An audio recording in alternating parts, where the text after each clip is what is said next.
भाजपमध्ये प्रवेश केल्याची चर्चा आहे. प्रवेश करून राज्यसभेचे उमेदवार असतील. आजच्या वेळेपर्यंत या सेकंदापर्यंत माझ्याकडे कुठलाही प्रस्ताव असा नाही, राज्याचा अध्यक्ष म्हणून आतापर्यंत माझ्याकडे कुठलाही प्रस्ताव आला नाही.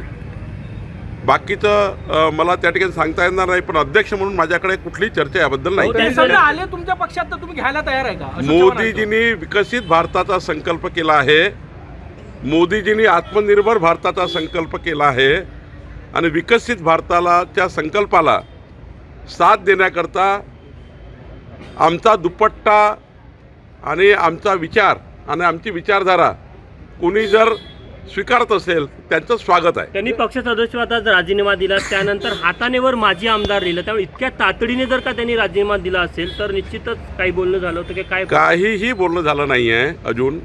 या वेळेपर्यंत माझ्याकडे कुठलाही प्रस्ताव असा नाही.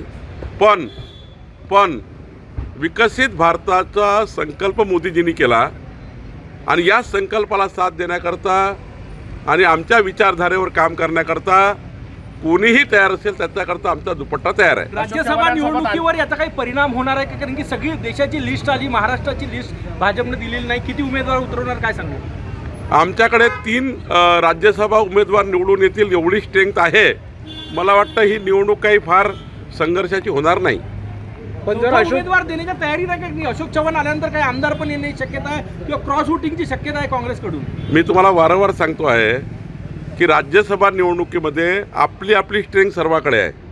3 भाजपाकडे आहे, एक एकनाथजीकडे आहे, एक अजितदादाकडे आहे आणि बाकी काँग्रेसकडे स्ट्रेंथ आहे. काही त्यांच्याकडे शरद पवार साहेबांचे आमदार आहेत, काही त्या ठिकाणी उद्धवजीचे आमदार आहेत आणि त्यामुळे मला वाटतं त्यांची एक सीट सहज निवडून येईल अशी त्यांच्याकडे स्ट्रेंथ आहे. त्यामुळे या राज्यसभा निवडणुकीमध्ये फार काही त्या ठिकाणी मोठं काही ओढाओढी होईल असं मला वाटत नाही. अशोक चव्हाण आले तर त्याचा भाजपला फायदा होईल का येणारा का? कुठल्याही पक्षप्रवेशाचा फायदा होत असतो.